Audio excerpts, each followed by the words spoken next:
Good morning बच्चों। हम पढ़ेंगे कक्षा 6 हिंदी इंग्लिश मीडियम से। हमारा पाठ है 7 सत्य की शक्ति। तो पाठ का ट्रांसलेशन हो चुका है। अब है हमारे टिक द करेक्ट और क्वेश्चन आंसर। प्रचलित विश्वास का जिसने भी विरोध किया, इसका सही आंसर है उसे ही समाज के द्वारा सताया गया। फिर दूसरे नंबर का है सबसे बड़ी कठिनाई यह है कि जिसके पास संपत्ति और अधिकार हैं वे स्वार्थ का परित्याग नहीं करना चाहते। जो सत्य के आदर्श को मानता है वह सदा उन्नति करता है। अब आपके हैं प्रश्न उत्तर। फर्स्ट नंबर का प्रश्न है उपनिषदों में सत्य के बारे में क्या कहा गया। तो उपनिषद में सत्य के बारे में कहा गया है कि सत्य से तरक्की में रुकावटें तो होती हैं, लेकिन अंत में सत्य की ही विजय होती है। बचपन से ही हमें क्या सिखाया जाता है? बचपन से हमें सिखाया जाता है सत्य बोलना। संसार में जब भी सत्य का दबाया गया उसका क्या परिणाम हुआ? तो संसार में जब भी सत्य को दबाया गया तो उसका यही परिणाम हुआ है कि सदियों के लिए मनुष्य की तरक्की रुक गई। विज्ञान अपना काम सफलता से क्यों नहीं कर पाता? हम समाज की समस्याओं को हल कर सकते हैं, लेकिन सबसे बड़ी कठिनाई यह है कि जिसके पास संपत्ति और अधिकार हैं वे स्वार्थ का परित्याग नहीं करना चाहते। जब तक ये रुकावटें दूर नहीं होगी, विज्ञान अपना काम सफलता से नहीं कर सकता।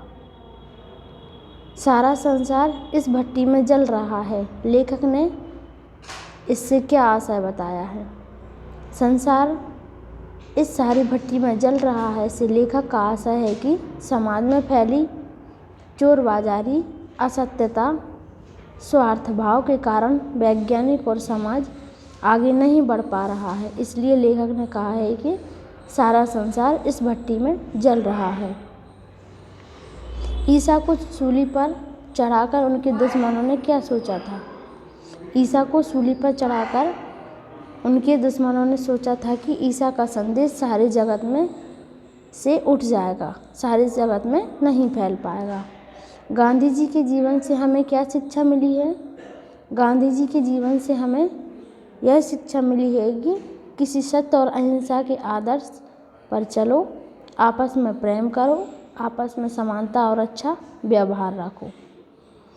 निम्नलिखित पंक्तियों का संदर्भ भावार्थ लिखिए।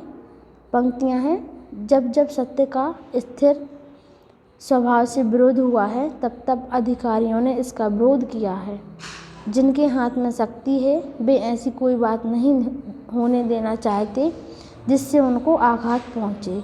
सत्य की बार बार हार हुई है और जब ऐसा हुआ है तो संसार में अंधकार का युग आया है और तरक्की में रुकावटें हुई हैं, लेकिन अंत में सत्य की ही विजय हुई है।